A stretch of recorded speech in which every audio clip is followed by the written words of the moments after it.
కేసుకు సంబంధించిన బ్రేకింగ్ చూస్తున్నాం. టాస్క్ ఫోర్స్ మాజీ ఓఎస్డీ రాధాకిషన్ రావును పోలీసులు అరెస్ట్ చేశారు. ఇన్స్పెక్టర్ గట్టు మల్లును సైతం అరెస్ట్ చేసే అవకాశాలు కనిపిస్తున్నాయి. వాళ్ళిద్దరిని ఉదయం 10 గంటల నుంచి అధికారులు విచారించారు. బంజారాహిల్స్ పోలీస్ స్టేషన్ గేటుకు తాళం వేసి మరీ విచారణ చేశారు. పోలీసులు విచారణలో మరో 4 పేర్లు రాధాకిషన్ రావు బయట పెట్టినట్లు తెలుస్తుంది. ఆ 4 కూడా దర్యాప్తు బృందం విచారించనుంది. మరోవైపు ప్రభాకర్ రావు, రాధాకిషన్ రావు మధ్య జరిగిన వాట్సాప్ చాటింగ్స్ ను సైతం రిట్రీవ్ చేస్తున్నారు. రాధాకిషన్ రావు గట్టుమల్లి కలిసి పలు చోట్ల సోదాలు చేసినట్లు గుర్తించారు. ఇక ఫోన్ ట్యాపింగ్ కేసు రోజుకో మలుపు తిరుగుతుంది. దీనికి సంబంధించి మరిన్ని వివరాలు మా ప్రతినిధి సురేష్ అందించడానికి సిద్ధంగా ఉన్నారు. సురేష్, చెప్పండి. అయితే పోలీసులు ఇప్పటికే 10 గంటల నుంచి విచారణ చేస్తున్నట్లు తెలుస్తుంది. అయితే ప్రస్తుతం పోలీస్ స్టేషన్ లో అయితే బయట గేట్లు పెట్టి మరీ చేస్తున్నారు. దీని వెనక ఆంతర్యం ఏంటి? మాజీ టాస్క్ ఫోర్స్ డీసీపీ రాధాకృష్ణారావుతో పాటు టాస్క్ ఫోర్స్ సిఐగా పనిచేసినటువంటి గట్టుమల్లును కూడా ఉదయం నుంచి కూడా విచారిస్తున్నారు. విచారణ అనంతరం వారు ఇచ్చిన స్టేట్మెంట్ అంతా కూడా రికార్డ్ చేసి ఇక వారిని అరెస్ట్ చేసినట్టుగా కొద్దిసేపటి క్రితమే వెల్లడించడం జరిగింది. దీనికి సంబంధించి రాధాకృష్ణారావు చాలా మందిని సోదాల పేరుతో డబ్బులు వసూలు చేసి బ్లాక్మెయిల్ చేసినట్టు ఆరోపణలు ఉండడం, అదేవిధంగా ప్రణీత్ రావు, ప్రభాకర్ రావుతో సంబంధాలు పెట్టుకొని హైదరాబాద్ లో ప్రతిపక్ష నాయకుల ఇళ్లలో కూడా సోదాలు చేసి వాటికి సంబంధించిన డబ్బులు సీజ్ చేశాడు. దానికి సంబంధించి ఎలాంటి లెక్కలు చెప్పకుండా ఉన్నాడని చెప్పేసి కూడా ఆరోపణలు ఉన్న నేపథ్యంలోనే ఇప్పుడు రాధాకృష్ణారావుతో పాటు గట్టుమల్లును కూడా సిఐ గట్టుమల్లును కూడా అరెస్ట్ చేసి రేపు ఉదయం కొంపల్లిలోనే న్యాయమూర్తి నివాసంలో హాజరుపరచనున్నారు. ఆ తర్వాత రిమాండ్కి తరలించనున్నారు. ఈ రాధాకృష్ణారావుకు సంబంధించి విచారణలో మరో 4 అధికారుల పేర్లను కూడా ఆయన వెల్లడించడం జరిగింది. ఎవరి ఆదేశాల మేరకు ఈ సోదాలు గాని, బెదిరింపులు గాని,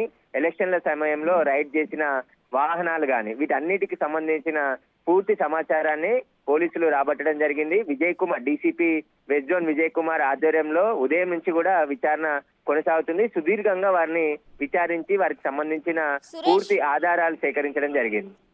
సురేష్, మీరు అన్నట్లు రాధాకిషన్ రావు విచారణలో 4 పేర్లు బయట పెట్టారు అంటున్నారు. ఆ 4 ఎవరై ఉండొచ్చు?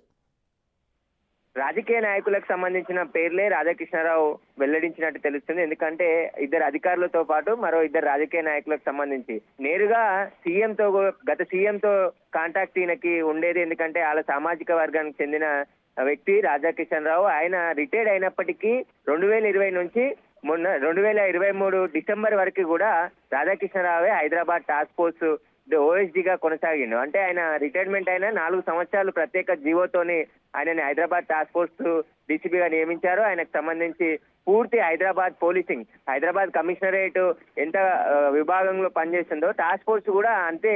మొత్తం ఎక్కడ వాళ్ళకి పరిమితులు అనేది ఉండకుండా హైదరాబాద్ టాస్క్ ఫోర్స్ అనేది west zone, north zone, south zone, east zone 4 జోన్లకు కూడా టాస్క్ ఫోర్స్ టీమ్ ను బలంగా ఏర్పాటు చేసి ప్రతిపక్ష నాయకుల ఫోన్లో ట్యాపింగ్ చేసిన వివరాలన్నిటినీ రాధాకృష్ణకు అందిస్తే రాధాకృష్ణ ఈ సోదాలు రైట్స్ చేసినట్టు విచారణలో వెల్లడైంది. కాబట్టి రాధాకృష్ణ ఎవరెవరిని బెదిరించాడు, ఎవరెవరిని డబ్బులు వసూలు చేశాడు, ఆ డబ్బులు ఎవరికి అందించాడు, వీటన్నిటిపైన కూడా రాధాకృష్ణని ప్రశ్నించినట్టు తెలుస్తుంది.